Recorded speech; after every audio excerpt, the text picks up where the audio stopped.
Anyway, so let me pick up here where I'm at. This is craft paper. You can go to any supply, like a paper supply or a Big Lots. Actually, the Dollar Tree store will have sheets that are, I think they're 20 by 30, which works real well. The downside with this whole idea is that it's not continuous.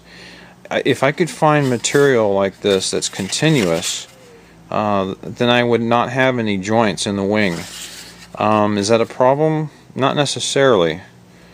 It just shows up later when the wing is warmed up and it's done some flexing. The tape will bubble slightly, but if you're using clear tape, that's true, you'll see those joints. But if you're using color tape, then that's not a problem at all. So let's go back to this. Okay, I'm not sure where the video chopped off, but we attached the leading edge with the hot glue. We've got our complete blank that we've already installed all the spars. We've already pre-glued. We've glued the leading edge, and then we also glued the trailing edge flush to the bottom. And this trailing edge needs to be slightly shorter than the average wing section. So if there's some inconsistencies, make this a little bit shorter then, because you're going to take the sanding block and take it down to meet the trailing edge, top edge. Okay, that way it'll give you continuous, uniform trailing edge. It won't be super thick here and thin over here and blah blah. Okay. So the next thing is how I covered this particular wing is that I wanted a smooth, quick surface, and that smooth surface, or this continuous sheet, if you will, on top, locks in for torsional, for twist. With that wing without a skin on it, or any wing that's foam core, it has the ability to twist because there's no bracing structure like in a balsa ribbed wing. You can't twist so much because you have all these angles inside that prevent you from, the structural angles to prevent you from doing that. There's no angles built into this. All you have is longitudinal or long spars that still can flex. So you got to have a skin on this. There has to be a skin. That can be as little as clear tape or color tape. You can use the cello tape, which works pretty well. You've done your fill, you lay your cello tape on top of that, cellophane that is, and you've got a color. Perfect, right? Or if you want something a little more rigid, which in this case I did. I wanted to be so that I could carry a heavy load in there. So what I did is once I completely finished this off, I used spray adhesive, which is right here. Drywall corner bead spray adhesive. You can find that in the drywall department. It comes out of the spray a little, it's real fine mist, and it's pink. Cute, right? So you can use this, spray, and start on the trailing edge square, lay it over the top, and each one of these sections I believe is like 30 by 20. So if you have a 14-inch wing, you're going to want to go 30 this way, 20 this way. Okay? Again, line up so that it's flush with the trailing edge on an edge like that. Lay that out and run it all the way to the front edge. Press that in. Okay? And you use a block. Use a big flat block to press this in. Once it's adhesed, you're good to go. Continue that thought on the top of the wing, butting the next sheet right next to it. Once you have all those sheets laid out, you've got these tails that are hanging out here, right? So the next step is then to flip this whole unit over, and you're going to want to take this, wrap that right around the leading edge, pre-do that. And another thing that I do too, or actually that I did on this one, is I went ahead and I folded the paper with the same size dowel, and I folded it up square. And as you can see, it doesn't like to fold like that very nicely. So what I did then next is I aborted that idea and I went for the hard crease. Okay? Hard crease, hard surface, press it out. You may get some cracking like that. Don't worry about it. Not a big deal. So now you've got a hard crease, and you've measured where you creased that based upon this distance. So you go back to this initial setup here, making sure that you overlap on that, square to the trailing edge, a little bit long perhaps, but parallel to your trailing edge. Make sure that that in the front is tight up against the center of the dowel, the crease. Alright, you get the idea? Spray adhese on the bottom side. So now you have a continuous exoskeleton, a shell exoskeleton that goes all the way around. Okay? You can't leave it like this, because the paper will take on moisture and it will want to lift and separate and blah blah blah. In fact, I have had some separation issues with this spray. You might try the heavy duty stuff, but it spits out large chunky kind of adhesive, versus this is a fine, it's a real fine mist. You can lay it on heavy, but it's a fine mist and lays out real nice and flat. The other industrial heavy duty stuff kind of lays out in chunks and doesn't look very doesn't lay out very flat. So this takes out all kinds of blemishes and disuniform, and makes a real good surface for whatever you want to do to it. You can paint this up, you can fill the joints that come together, you can paint it, you can tape it, and I highly recommend taping it, so don't know that I would paint. Certainly not with water base.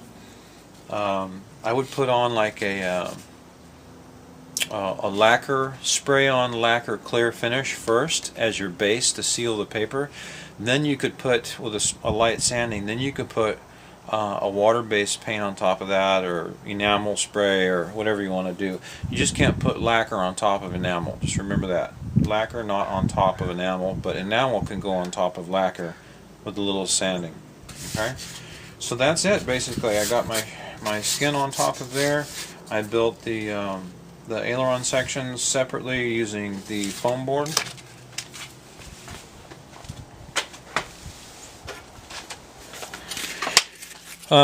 Office Depot sells 60 by 40 foam board sheets at a much better price than buying the smaller sheets, and the smaller sheets can be limitation.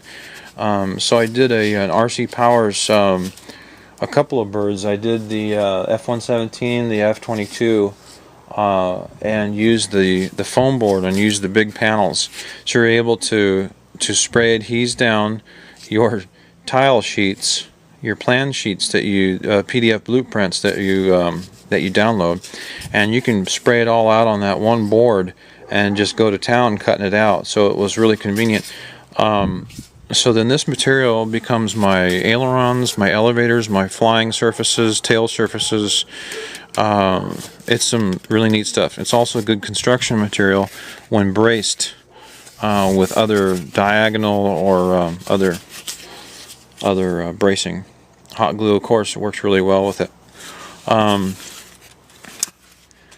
Experimental airplanes, or airlines rather, Experimental Airlines uses this and a technique of peeling the paper back off of it. Specifically, the Dollar Tree works better. See, this is not coming off completely. Yeah, the Dollar Tree is 99 cents for a 20 by 30, and the paper peels off all the way to the foam, making it possible. Yeah, it won't do it on this one. This is too good. making it possible to do inside curves like that, actually, so that you end up with a nice radius on the outside, and you remove a strip of the paper at a 1/2 inch wide, strip of paper, and then it will fold real nicely and give you that. So he makes a lot of fuselages out of this material right here, doing box fuselages, and you end up with this really nice continuous outside, as opposed to butting materials together and hot gluing them together. So really great tips there. Check out his website, actually his YouTube. He's got some real neat tips on there, a lot of tutorials, great instructor. Keep up the good work there, guy. So there you go, building material works great. So then the next step, there is another step or two. So now you have a skin and you have a square end and you see the spars hanging out through the end.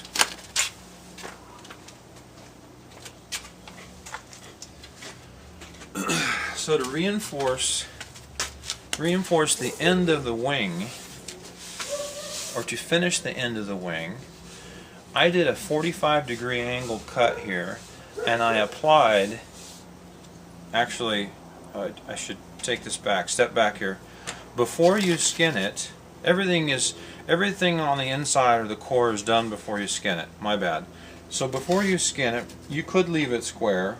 Whatever you want to do with the end of your wing, treat the end first before you skin it with whatever you do. This could be fiberglass cloth and polyurethane, which is another good thing. It's Minwax polyurethane or polyacrylic, and your typical fiberglass cloth. You can glass this thing. I mean, there's all kinds of things you do. So a 45-degree angle cut here, again on the chop saw, leading edge to the chop saw. Cut the end off. Apply a piece of plywood, like an 1/8 inch, something lighter. Apply that. Shape it down proper. Right? Then paper on top of that and trim off the edge. That gives you a hard end, so you can stand your wing up on end like that, and you're not at risk of distorting the foam end down there at the other end. It'll keep it looking pretty. Alright? So what else? Oh. So inserting structural attachments. Let me clear the deck here a little bit.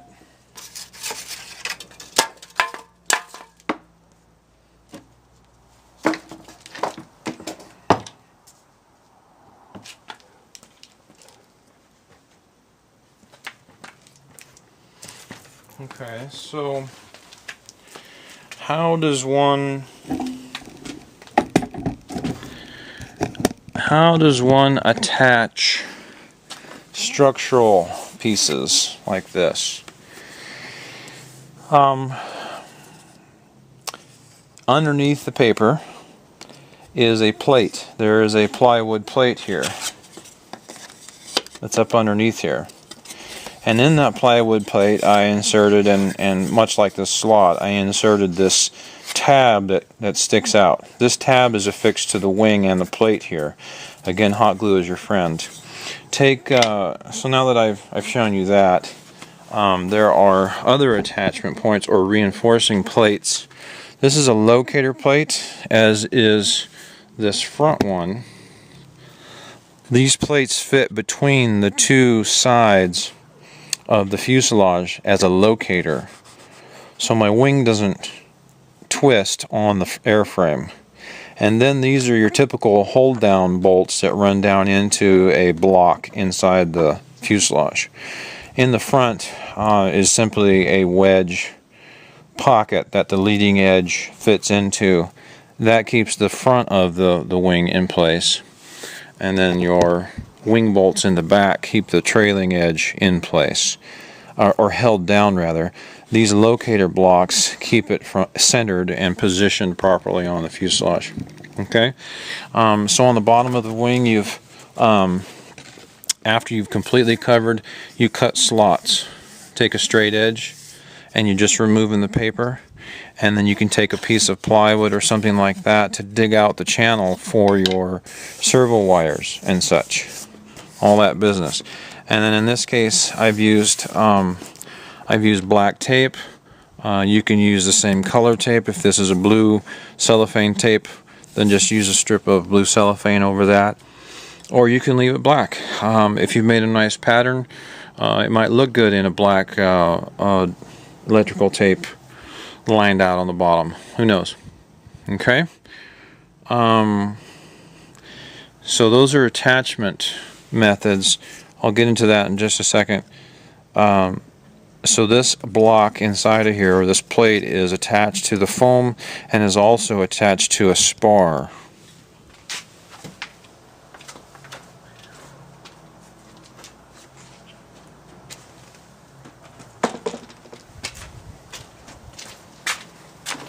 So back to my samples.